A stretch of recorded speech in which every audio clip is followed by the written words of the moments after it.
Okay, so we created our pages, we created our reading settings. Now what we're going to do is we have a couple of things to do for search engine optimization. The first thing to do is come over to our settings and go to Permalinks. Now you notice that Sandy has, this is Sandy's URL, bakedbeetchips, right? If we look at the Hello World post here on this site, you'll see that the URL for this is $p=1. It's a horrible URL, right? It's a useless URL. It's a URL that doesn't mean anything. And so WordPress has a system called Permalinks that allow you to set up how you want your URL structured when you create your site. Now, let's see. If we come back to my site for just a moment and we go to the sample page, notice as this says $page ID = 2, right? It's a horrible URL. So you have a choice of default or day and the name of your post, or the month or the name, or some kind of numeric, or just using the post name. Now, I've heard a lot of people recently say this is the right way to do it, but they are wrong. You don't want to just use the post name. If you just use the post name, you are violating one of Google's main admonitions to website owners, and that is they say use a structured URL. Unfortunately, my friend Sandy here has made a mistake with her URLs, because she actually could have a structured URL that would read recipes, snacks, baked beet chips.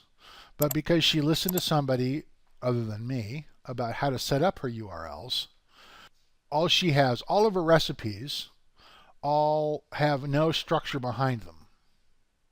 Right? From an SEO standpoint, this would be way better if it said recipes and snacks in front of it. But because of the way she configured her permalinks, it doesn't. Well, if you pay attention to me, you're not going to make that mistake. And what you'll do is you come over here to the select custom structure. Although before I do that, what I do is click post name, because that starts putting the content in for me, and then choose custom structure. And what you'll do is you'll type /% category %, right. So it looks just like that. In fact, I'm going to copy this and paste in the chat window for you.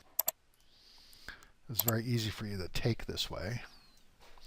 But it's /% category %/ post name %/. Okay. This is the right way to do, this is the most effective SEO way and the right way to do your permalinks. And when that happens, you get permalinks like this.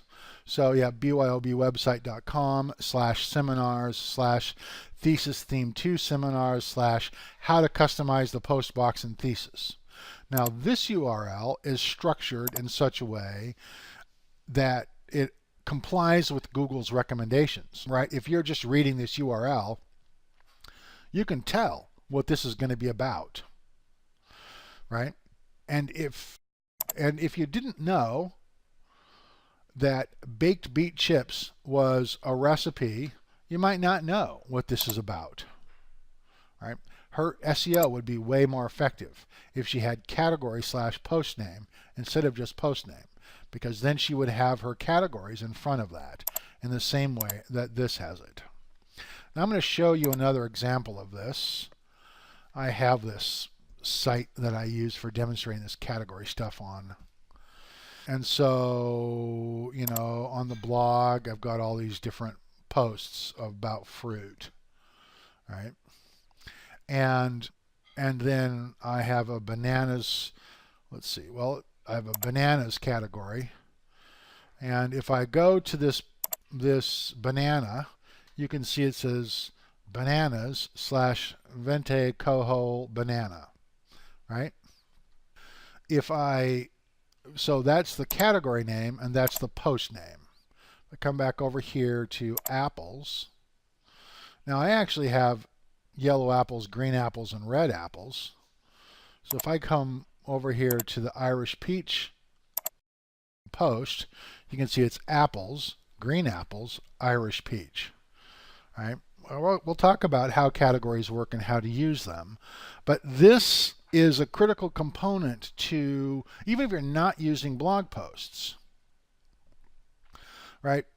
If you're not using blog posts, but you have parent pages and child pages, you'll still get this hierarchy, right? And it's this hierarchy, this structure that Google wants to see. You won't get that if you just choose post name. So putting category and post name as your permalink means that your URLs will be structured in the way that Google recommends. And to the extent that you doubt this, I encourage you to look at the Search Engine Optimization Guide.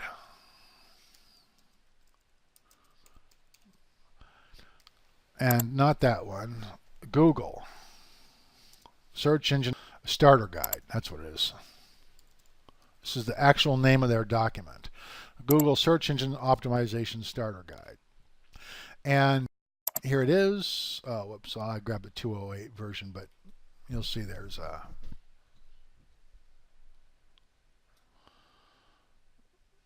the SEO Starter Guide has been updated. We'll go to the updated version. And so, actually, this is still not the... you can download the new version here. So here's the new version of the Search Engine Optimization Starter Guide. And number 3 is improving the site structure, improve the structure of your URLs. And if you go look at this thing, you will see that they are very focused on this. And everybody who just uses post name is ignoring what Google says that you should do. I'm going to copy this URL also and place it in the chat window so you can go grab that. So in my other course, I go through this extensively. So anyway, Search Engine Optimization Starter Guide. You want your permalinks like this. There's one other thing you need to do though, and that is you need to come over here to Reading Settings and make sure that your search engine visibility is not checked. If you check this, it means that search engines will not index your site. So it's up to search engines to honor this request, but Google won't index your site, so it won't be visible. So you want to make sure that's not checked. So those are the two things you need to do in order to make sure that your site is properly prepared for search engine optimization. Dana says, I've got about a dozen posts that have been published. What happens if you change that? Well, you should change it as soon as possible because, well, with 12 posts, you should just change it as soon as possible. You should set up a sitemap with a sitemap plugin. You should register that sitemap with Google Webmaster Tools, and so that Webmaster Tools knows the right path of those things, and then let it happen. If you have 300 posts, which means you have a well-established blog already or a well-established site already, then what you're going to want to do is use a system of 301 redirects that tell search engines how to redirect from the old URL to the new URL. It's not really a beginner task.